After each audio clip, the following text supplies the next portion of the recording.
Bueno, muy buenas tardes a todos. Gracias por la presentación, gracias por la invitación. Dichoso estar nuevamente acá en las tierras paisas y llegando en 25 minutos desde el aeropuerto hasta este hotel es fantástico, es la verdad increíble.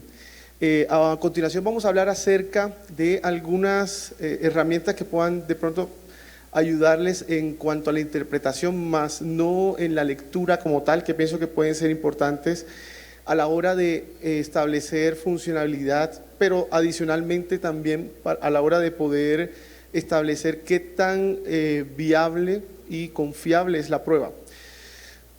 Los ojos son la puerta del alma, como se dice comúnmente, y algo tan circunscrito tiene poco más de 30 superespecialidades para actualmente hoy en día para un manejo bastante completo. Sin embargo, algunas patologías tan leves, entre comillas, como un ojo seco o síndrome disfuncional de la lágrima, como se conoce hoy en día, puede tener tanta mala calidad como para que los pacientes quieran amputarse una mano en vez de seguir teniendo este tipo de sensaciones. Otras patologías mucho más complejas, determinantes, a veces inclusive irreversibles, y otras que a veces también nos ganamos simplemente por algunas actividades de hobby, de preferencia, ¿no? Todos estos causan a su vez algún tipo de trastornos que nos ayudan a tratar de ayudarlos, valga la redundancia, y poder a su vez tener un manejo del mismo. Tenemos la especialidad actualmente, oftalmología, la especialidad con mayor ayuda tecnológica de punta para poder tratar muchas de estas patologías. Sin embargo, por más láser, silicón, gases y cirugías de horas que podamos hacer, siempre vamos a tener que hacer una evaluación posterior tan completas y complejas como una tomografía de coherencia óptica, donde nos mide casi que de forma histológica una retina, como un sinnúmero de patologías, de pruebas que nos orientan básicamente a saber cómo se encuentra el globo ocular. Sin embargo, algunas de estas he querido traerlas con base a un decreto que ustedes manejan al derecho y al revés. Antes que nada, simplemente comentarles que el globo ocular tiene unas 3 capas grandes externas, que adelante es córnea y atrás se extiende con la esclera, una capa media úvea que adelante es iris y atrás es la coroides, y la tercera capa interna que es la retina, que es donde se fija la imagen. Todos los medios deben de estar completamente transparentes para que llegue e incida la imagen de mejor manera a la retina y así podamos disfrutar de una mejor agudeza visual. Esto se confiere muchas veces cuando tenemos un fondo de ojo que puede ser normal. Creo que esto se trabó, no sé.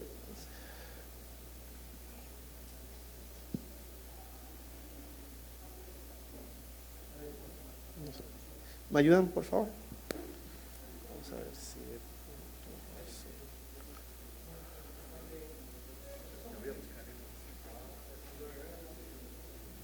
Ok, vamos mientras tanto pasando. Se desconectó. Se trabó. Salió un logo acá, perdón. Vamos a bloquearlo, de pronto es esto. ¿Y puedo inhabilitarlo?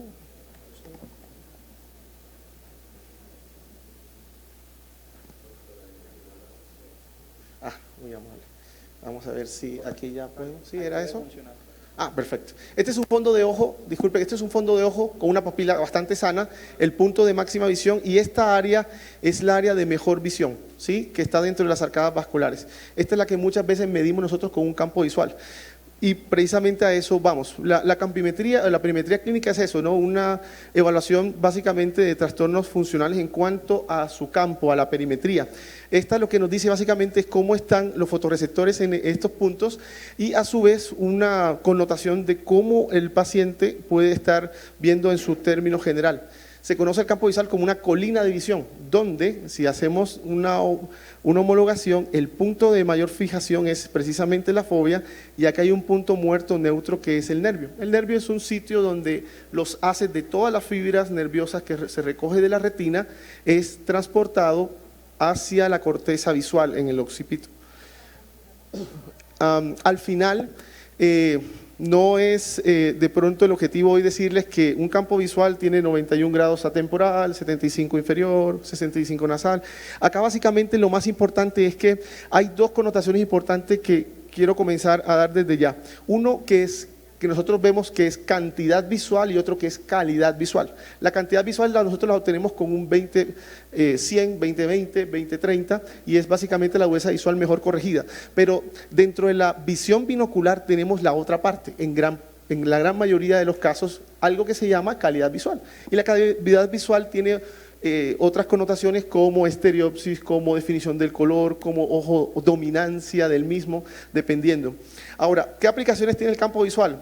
Uno de los tres parámetros para definir glaucoma, en neurología, por ejemplo, también podemos encontrar algunos trastornos que son muy bien definidos, como en este caso, o algunas patologías muy irreversibles en la retina como esta, por ejemplo. Somos un país de endemia con la toxoplasmosis, acá hay una secuela muy importante de forma irreversible, la capacidad visual que también es medida.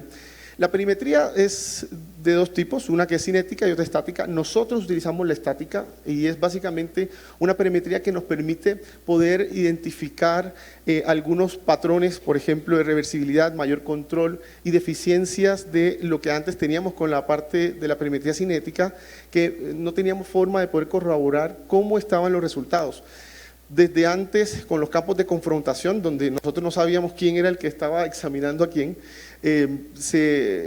eran muy inespecíficos los resultados, pero posteriormente con el advenimiento de la tecnología y actualmente Humphrey y Octopus, que son nuestros dos prototipos que ustedes van a encontrar en cada uno de los reportes que van a llegar en sus pacientes.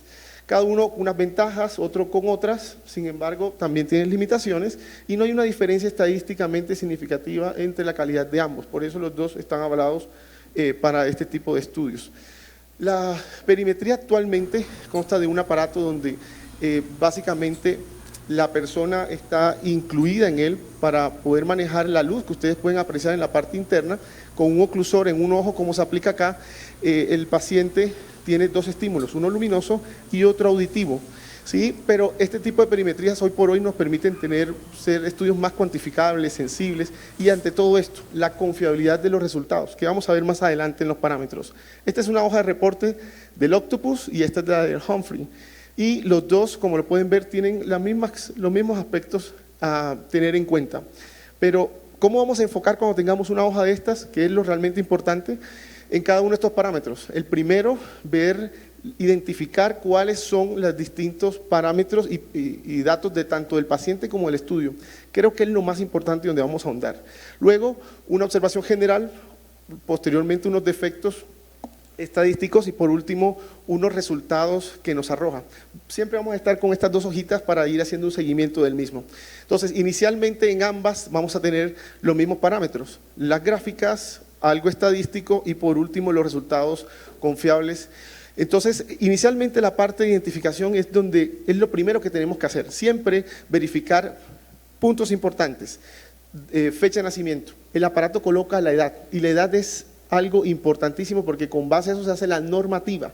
Si ustedes colocan una edad mayor o menor va a influenciar muchísimo en el resultado.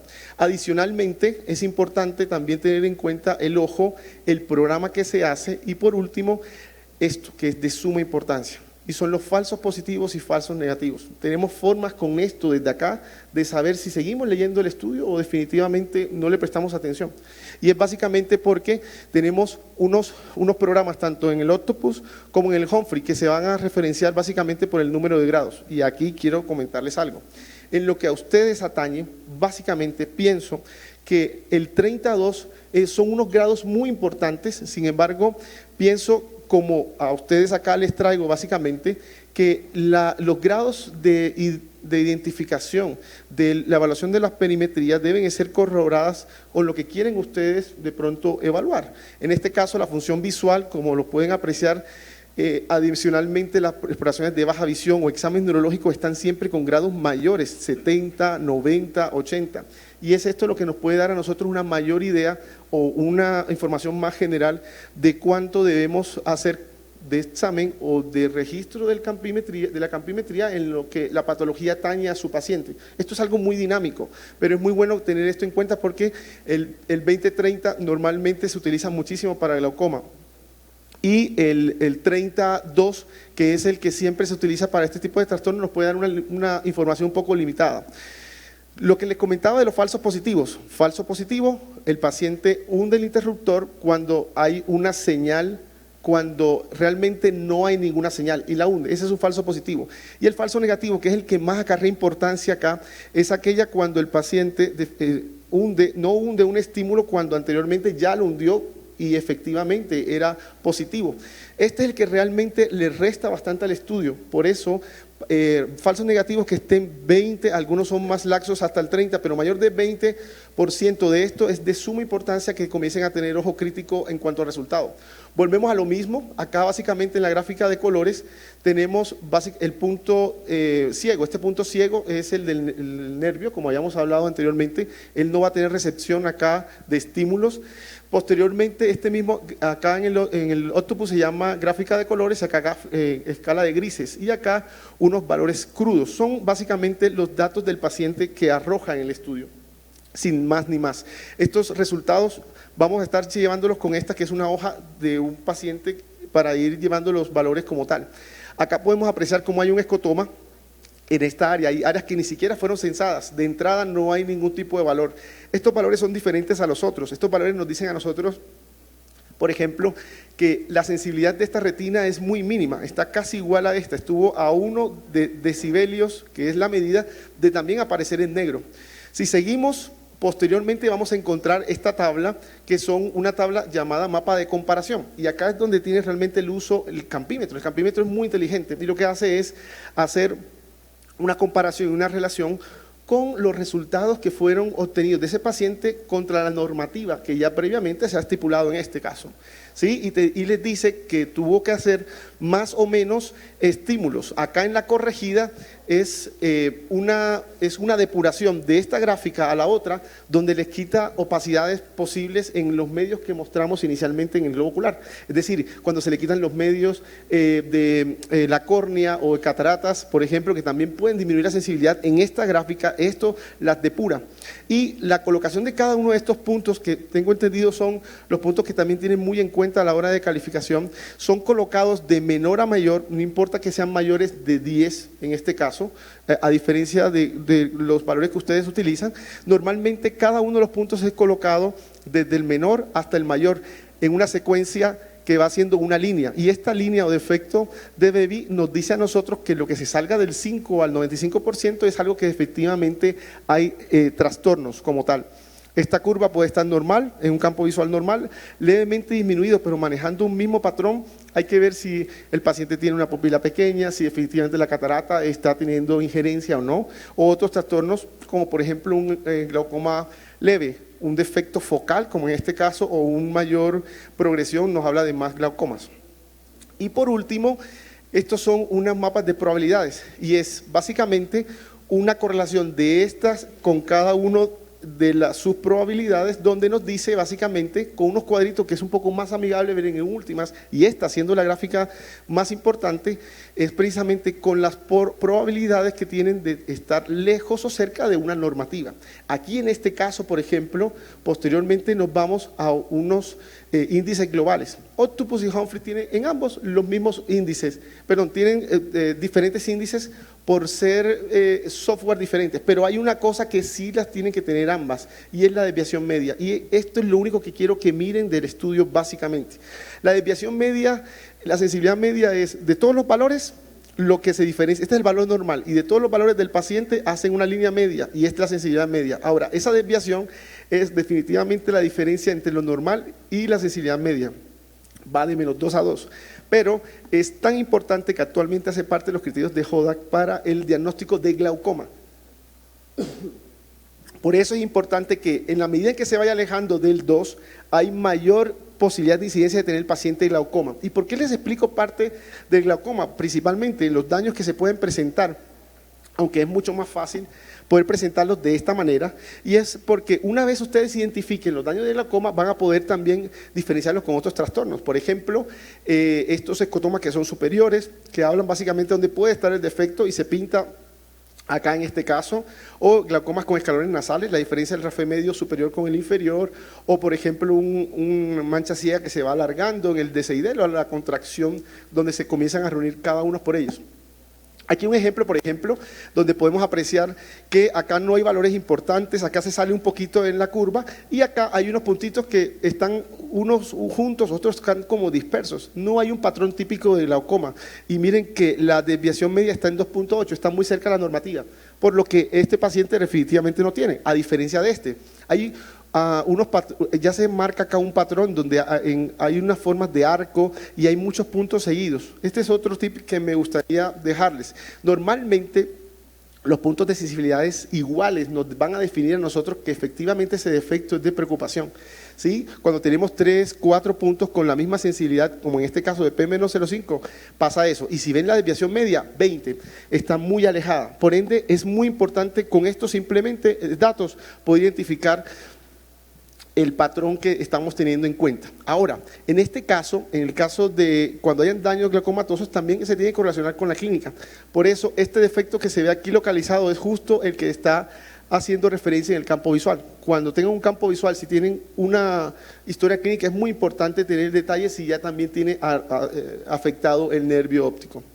Ahora, estos campos visuales nos sirven desde el punto de vista de neurología. Esta es una gráfica que me parece muy completa y que ya entendiendo cómo se maneja o cómo se presenta el glaucoma, pueden diferenciarlos con algunos trastornos neurológicos, como lo pueden apreciar acá en cada uno de ellos. En este caso, una hemorragia intracraniana, cómo respeta completamente el RAFE, tanto vertical en ambos ojos, haciendo precisamente esto, un escotoma homónimo en este caso, el lado nasal y lado temporal respectivamente. Esto a su vez nos muestra, lo mismo pasa acá, por ejemplo, nos muestra en este caso el campo visual. Este campo visual, por su parte, también nos muestra un escotoma por una microadenoma hipoficiario.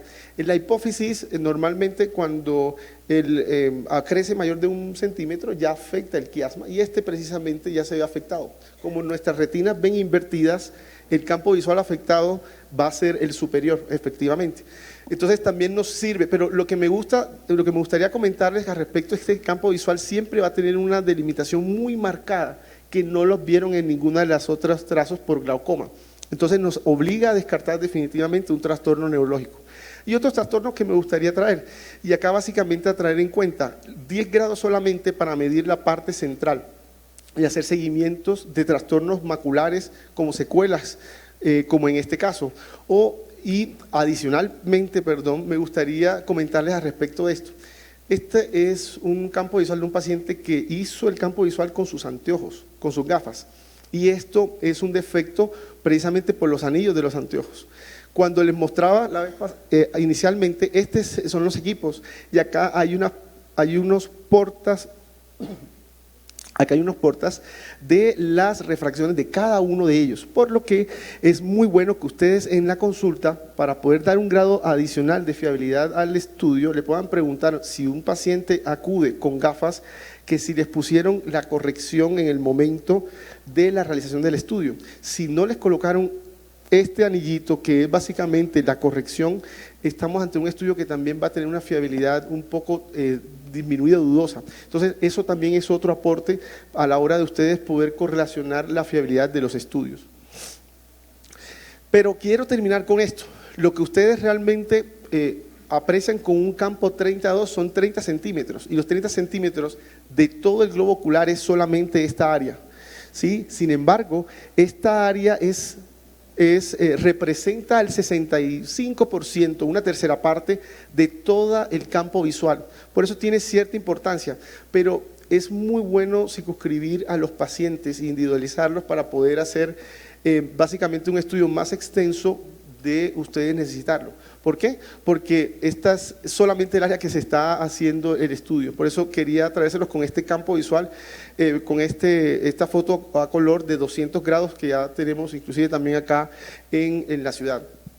Eso era con relación a la parte de campos visuales que me gustaría aunar un poco. Ahora, en cuanto a la otra parte que es la calidad, está la estereopsis, que básicamente es un proceso de fusión donde vamos a ver márgenes, donde vamos a ver grosores, donde vamos a ver dimensiones de los bordes y a su vez las direcciones de las luces que a veces nos denotan a nosotros cierta percepción de profundidad, y es eso básicamente. La estereopsis está medida en 40 segundos de arco y se evalúa básicamente por dos principales. Simplemente, esta cartilla de Frisbee básicamente son unas cartillas donde en cada una de las que se les presenta al paciente va a haber uno de los triangulitos que está en mayor realce.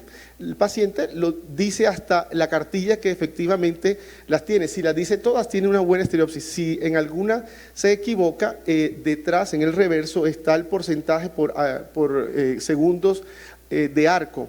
Ahora, este test es el más importante y más completo. El test de Tecmus es efectivamente el más utilizado porque tiene una muy buena fiabilidad y consiste en esto: con unas gafitas polarizadas, el paciente se las coloca y les dan una cartilla, y esta cartilla consiste en 3 tipos de pruebas. La primera es la de la mosca, que mide unos arcos muy altos de 3000. Si el paciente, cuando le dicen con las gafas colocadas que coloque y que se coja la mosca, y el paciente se acerca la mano y efectivamente y llega hasta tocar la lámina, es porque no tiene estereopsis, y la estereopsis es muy mínima. Hablamos de menos de 3000 inclusive. De hecho, si este paso no lo cumple, no se sigue a la siguiente, porque la siguiente, que es la de los círculos, que tiene unos numeritos 1, 2, 3, 4, a cada uno se les va preguntando cuál de los circulitos dentro es el que tiene más alto relieve, y él los va diciendo. Esta es de menos de 3000 y esta va de 40 arcos a 400. Si pasa esta, podemos seguir a la siguiente. Y por último, acá, que son menores de 40. Con menores de 40 está un paciente con una estereopsis que puede laborar y se denomina normal. Todas estas pruebas tienen que ser con corrección y adicionalmente en un medio de luminosidad ideal, básicamente. Y quiero terminar esto con esta gráfica. Es una gráfica de correlación. Ningún paciente que tenga 20/25 con una agudeza visual mejor corregida puede tener una estereopsis de 400. No hay una correlación entre ambas. Por eso es importante que tengan también en cuenta la correlación de la cantidad con la calidad, lo que hablamos desde el principio. La agudeza visual, por su parte, se mide en ángulos, es básicamente algo parecido a los arcos que habíamos hablado anteriormente. Y quiero enfatizar estos que son las normativas. La agudeza visual sin corrección es la que ustedes le toman, o cuando le toman la agudeza al paciente sin ningún medio correctivo. La que es con corrección, ya sea con lentillas, lentes de contacto o anteojos, y se le hace la agudeza visual con eso. Ahora, a diferencia de la mejor corregida, es cuando aún con gafas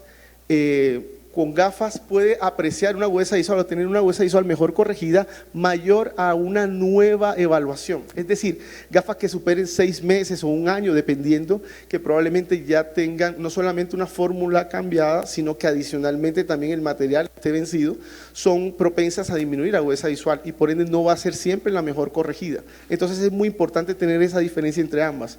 Y por su parte, el pinhole o el agujero estenopeico, que también nos ayuda muchísimo a ver qué pacientes tienen o no un error refractivo muy marcado. Miopes, por ejemplo, un paciente miope que ve 20/200 sin corrección y sin ninguna ayuda, con un estenopeico que es básicamente un pequeño agujero que se disminuye en muchas aberraciones, puede llegar a un 20/50, 20/40 fácilmente. Entonces, la función de la agudeza visual para ver cómo está la mácula, para ver si hay errores refractivos, la luminancia, entre más luminancia incrementa la agudeza visual, por eso tiene que tomarse en esos medios fotópicos. El contraste y el color, cuando se definen mayor, también define mejor agudeza visual. Nos dice también cómo se encuentran los conos en el punto de máxima visión. Y esto, la pupila es muy importante. La pupila, cuando se pone más pequeña, disminuye las aberraciones, hace como si fuera un pinhole prácticamente.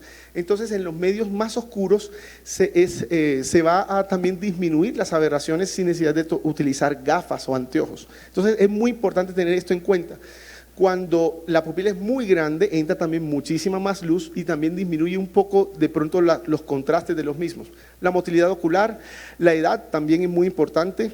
no sé cuántos de acá ya están está decreciendo la edad, pero se dice que después de los 40 comienza una curva que involuciona la parte de contraste y toda cada una de las calidades. Medicamentos y enfermedades sistémicas, como ustedes muy bien saben, también pueden repercutir en esto. Y esto es algo que quería también mostrarles y hacer énfasis. Los pacientes con estados anímicos variables, en los que saben de que se les va a calificar o en los que saben de que definitivamente necesitan ver mejor para que les den un pase, también puede influir muchísimo en la calidad de la agudeza visual. Entonces, tener en cuenta todas este tipo de cosas.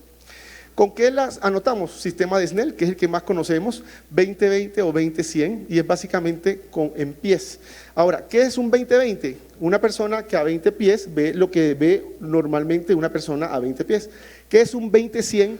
Es una persona que a 100 pies ve lo que vería otra a 20 pies. Eso es lo que significa 20-100, ¿sí? Básicamente, y tienen siempre un denominador. Hay otras como, por ejemplo, los decimales o, como en este caso, el punto 50, que es lo que equivale al 20-20, más o menos, perdón, 20-40. Esto se utiliza mucho en otros países, en Europa, por ejemplo, como en España, y los porcentuales, que es simplemente multiplicarlo por el decimal. Muchas veces esto puede acarrear algún tipo de confusión, por eso es muy importante tener una combinación de ambos. ¿Cómo lo tenemos en esta lámina? Acá básicamente ustedes pueden hacer una correlación de las agudezas visuales en pies, que es la que manejamos nosotros principalmente, en decimales, y el logMAR. logMAR siendo esta actualmente la cartilla más importante porque nos define a nosotros una mejor secuencia del mismo.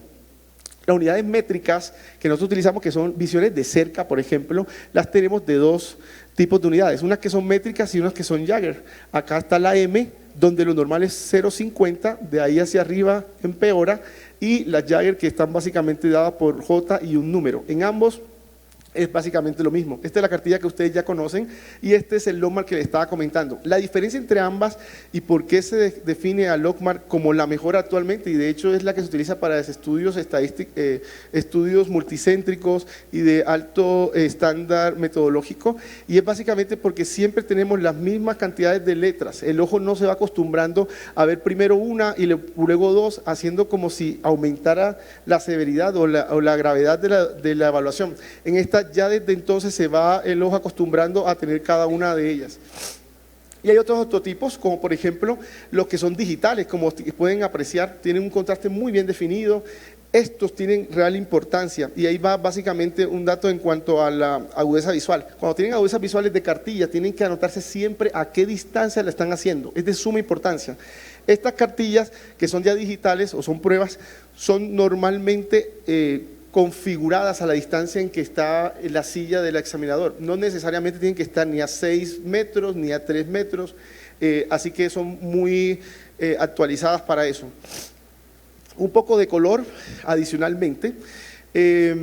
Bueno, nosotros tenemos acá una onda, dentro de todas las ondas, nuestro espectro de visión o de longitudes de ondas visibles son de 380 hasta 750, de las cuales se define básicamente con algunas tonalidades distintas. A las señoritas, no se dejen engañar de estos ojitos, ni a los hombres de estos labios rojos carmesí, porque definitivamente el color no existe, es simplemente un juego que hace básicamente la retina con los fotorreceptores, donde cuando la luz ultravioleta llega a una planta, por ejemplo, o a estos labios, por ejemplo, esta hace una emisión de otras ondas electromagnéticas que llegan a nuestra retina y llegan o confluyen definitivamente en algunos de este radio, por ejemplo. Si nos llegan, las de esa mujer, por ejemplo, nos llegan a 650 nanómetros de longitud, lo cual nos hace apreciar a nosotros como si fuera realmente color, pero realmente es algo de nuestra emisión. Lo mismo pasa con las distintas tonalidades que podemos encontrar en cada uno de nuestros espectros. Se cree que básicamente es una discriminación de los tres tipos de conos, los tres colores básicos, y que esta emisión viaja a través del nervio óptico, quiasma y todo el sistema visual hasta llegar hasta la zona del centro óptico en el occipito. Acá la parte del color se define o se discrimina como una anomalía o una anopia de cada uno de ellos, dependiendo de cuál de los colores sea. Sin embargo, la discriminación del color puede llevarlos a tener una agudeza visual de 20-20 y no necesariamente ningún otro tipo de alteración en cuanto a la cantidad visual. Estos son todos los test que hay. El Ishihara, que es el más utilizado, solamente nos da rojo y verde, no nos discrimina la parte de la limitación del color azul. Si alguno de ustedes no logra ver acá abajo los números claros, necesitamos hablar al final de la charla. ¿Listo? El otro, perdón, sí, mírenlos, porque creo que lo estaban mirando. El primero es 6, por favor, cada uno, el segundo 97 y el tercero 45. Si todo está allí, vamos muy bien, ¿sí? Más completo todavía es este test de Farward, que es un poco más completo porque este sí nos trae el azul, el tritán. Y básicamente consiste en una serie de, colores que los tenemos y disponemos. En la parte de atrás está una numeración y ellos lo que hacen básicamente es organizarlo. Esa organización nos permite a nosotros ver paso a paso cómo va su discriminación. Como pueden ver, ella se equivocó allí y reparó. Eso no pasa nada en el test. Lo importante es que al final, cuando se termine de organizar, se voltea y se hace la secuencia de cómo estuvo de 1 a 15. Hay otro forward que es de 100 piezas, pero esa no se hace muy frecuentemente actualmente en el mercado, ¿no? Daltónicos, bueno, hay varias clases dependiendo de la limitación del mismo y quiero que ahora veamos un ejemplo con este señor.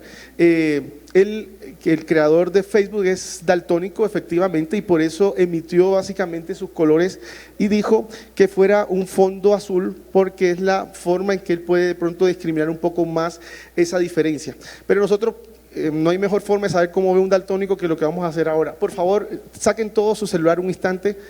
Apliquen la luz, enciendan la luz un momento.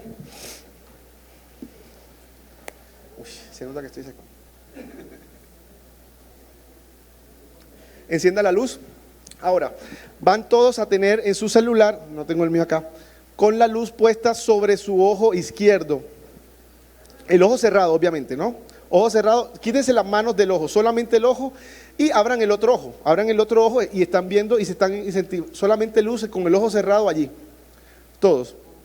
Entonces, el daltonismo es una disminución de la... Pueden pegarse la luz aquí pegadita al ojito, simplemente, solamente que les llegue la mayor cantidad de luz. Entonces, los daltónicos tienen una limitación básicamente y está dada por unas alteraciones como conllevan a un off o on dentro de los receptores de los conos.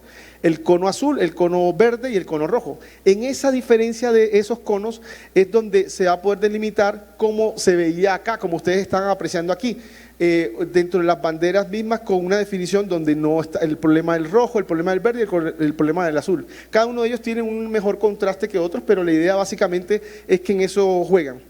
Ahora, en este momento quiero que se quiten el celular y se tapen el ojo que no tenían limitado. ¿Cómo me están viendo?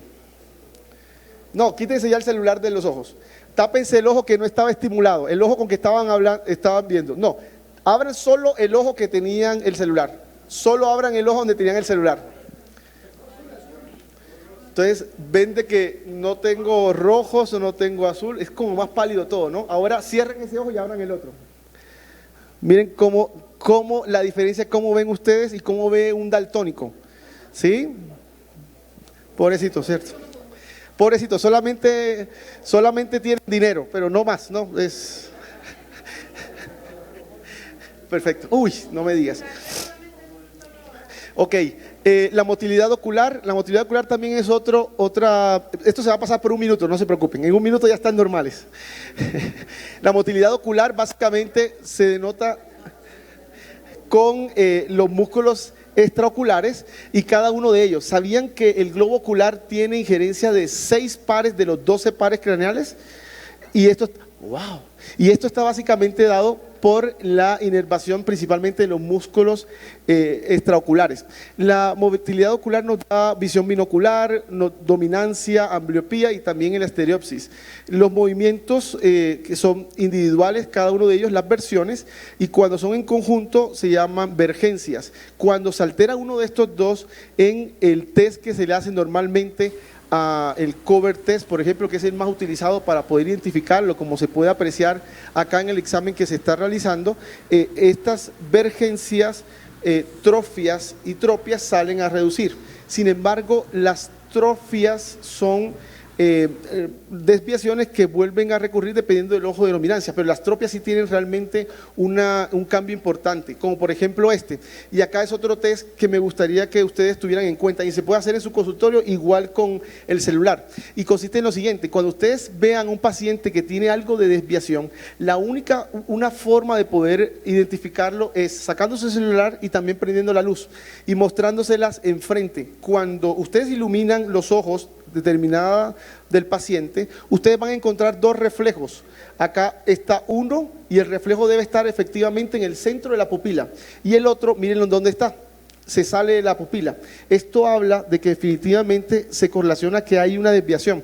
A términos grandes, 15 grados de desviación si llega al borde pupilar, 30 grados de desviación si llega al borde del limbo córneo escleral, más o menos. Y de esa manera también ustedes pueden correlacionar lo que a ustedes les llega escrito por un optómetra o en la evaluación. Ok, esta anomalía de la sensibilidad también la podemos hacer por medio del test de Ward. Este test básicamente es con unas gafas verde, test verde-rojo, y esto es lo que define básicamente. Dentro del test, lo que se acuerdan de ahorita del video de los ortotipos digitales, también se encuentra en esto. Se coloca la gafa al paciente y el paciente va a anular una de las dos en el ojo del filtro. Entonces, si los anulan los verdes y solamente aparecen como en este caso, dos puntitos rojos, quiere decir que el ojo dominante es donde estaba precisamente la lente, en este caso el ojo izquierdo. ¿Quieren saber cuál es su ojo dominante en este momento? Hagan todos así, por favor. Todos, por favor, mírenme la nariz haciendo esto con la mano. A través de este huequito, todos mírenme la nariz. A través de todo el huequito. Mírenme cómo la nariz. ¿Listo? Entonces van a ir cerrando poquito a poco, mirándome la nariz. ¿Sí? ¿Sí me están viendo? Continúen allí.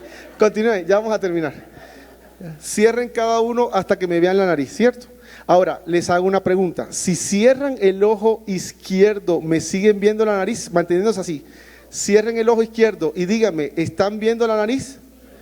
Bueno, los que dicen que sí a eso, cerrando el ojo izquierdo, su ojo dominante es el derecho. Y los que cerraron el ojo izquierdo y no vieron mi nariz, el ojo dominante es su ojo izquierdo, definitivamente. ¿Listo? Ese es su ojo dominante. Y es una forma práctica que ustedes también, y es una forma muy práctica en la que ustedes también pueden hacerlo con sus pacientes ahí mismo, sin ningún problema. De esa manera saben cuál es la dominancia y no necesitan tampoco este tipo de... Esto nos da alguna otra información complementaria, pero de pronto quería dejarles ese tips a esta hora. Entonces ya sabemos cuáles son nuestros ojos dominantes. Bueno, aprovechando 31 de diciembre, esto realmente es un sistema visual de un pez, pero me pareció muy bonito, es una cromatografía. Y bueno, darle las gracias por la atención y espero que haya sido de su agrado.